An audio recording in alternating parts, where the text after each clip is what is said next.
Velouté de champignons de Paris, copeaux de foie gras. Une belle recette d'hiver très rapide à préparer. Une association de saveurs tout en finesse. Cette recette de Tsukasa Fukuyama, chef du restaurant A&M à Paris, vous sera présentée par Catalina.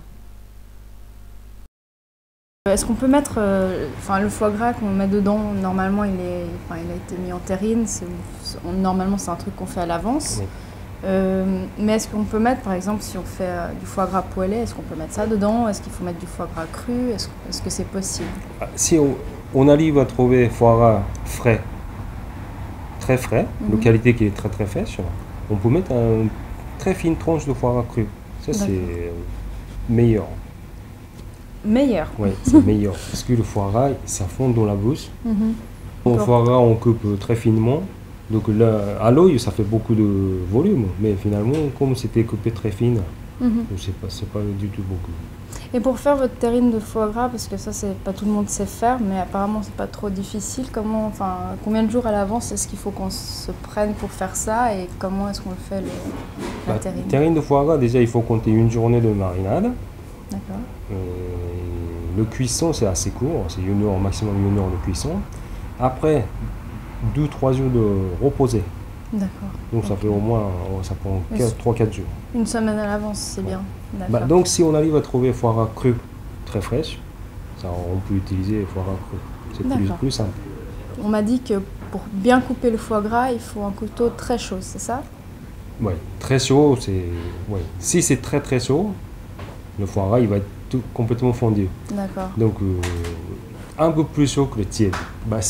Quand vous touchez le couteau, si vous sentez qu'il est chaud, ça va, ça se coupe facilement. D'accord. Ouais. Et c'est important pour faire des belles tranches et pas que ça se désintègre. D'accord. Si on prend un couteau froid, ça risque de casser le foie gras. D'accord. Velouté de champignons de Paris. Préparation du velouté.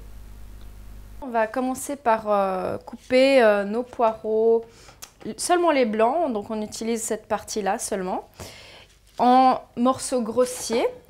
Donc des petits morceaux, pas très bien taillés, parce que de toute façon après on va mixer. Et on va aussi couper nos champignons en morceaux grossiers comme cela.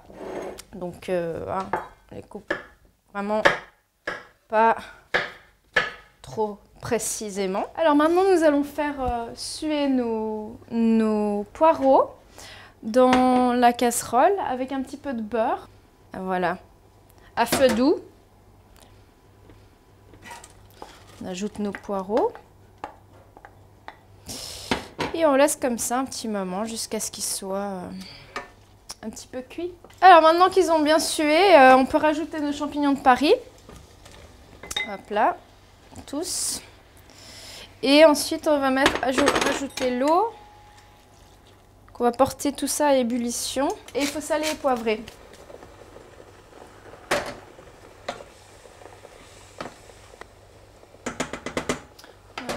Couvrir. Donc voilà, maintenant notre mélange sent bon et est prêt. Donc on va pouvoir le mixer dans un blender. Voilà.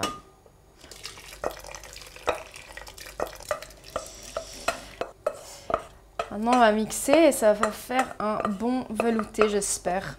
C'est parti. Donc voilà, notre mixture est prête.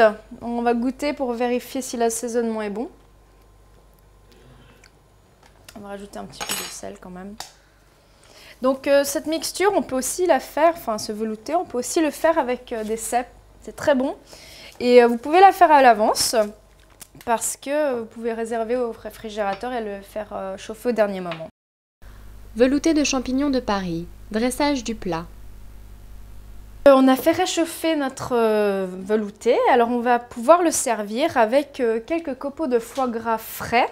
Donc ce foie gras frais, je l'ai eu chez mon boucher et on peut l'utiliser frais sans qu'il soit cuit. Vous pouvez aussi utiliser une terrine par exemple que vous avez faite vous-même ou bien que vous avez acheté au magasin. Donc voilà, on va servir.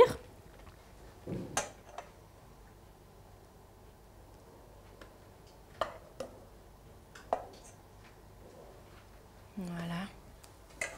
Alors, on va couper notre foie gras en copeaux. Donc, on a trempé notre lame dans de l'eau chaude, mais pas trop chaude. Donc, on va couper en petits morceaux qu'on va ensuite placer sur le milieu du velouté. Voilà.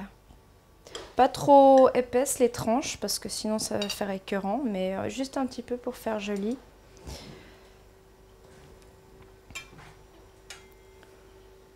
Voilà. Magnifique. Et ensuite, on va pouvoir décorer avec un petit peu de crème fraîche autour. Donc ça, c'est un petit peu délicat. Vous pouvez essayer de ne pas trop en mettre. Je pense que je vais faire ça avec une petite cuillère, comme ça, c'est pas... On n'en met pas trop.